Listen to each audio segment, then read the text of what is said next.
समय रैना नावाचा so called comedian जो डबल मिनिंगमध्ये कॉमेडी करतो, द्विअर्थी बोलतो, अश्लील भाषा त्याची असते, त्याच्याविरुद्ध एका अपंग लोकांसाठी काम करणाऱ्या ऑर्गनायझेशनने FIR दाखल केलेली होती.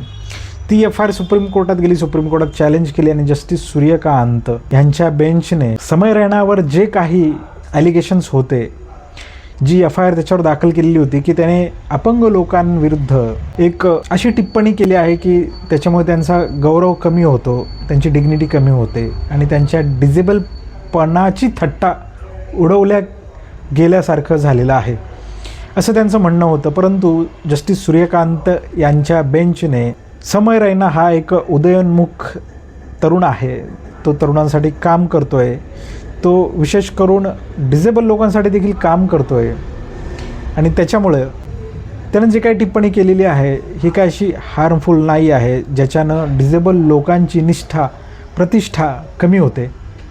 आणि ह्याच्यामुळं सुप्रीम कोर्टानं समय रैनाविरुद्ध दाखल केलेली FIR क्वॅश केलेली आहे. आणि हा मोठा दिलासा अश्लील भाषेत कॉमेडी करणारा, कॉमेडी म्हणणं हे चुकीचं आहे, परंतु अश्लील भाषेत लोकांवर टिप्पण्या करणारा व्यक्तीला सुप्रीम कोर्टाने एक फार मोठा दिलासा दिलेला आहे असं मला वाटतं.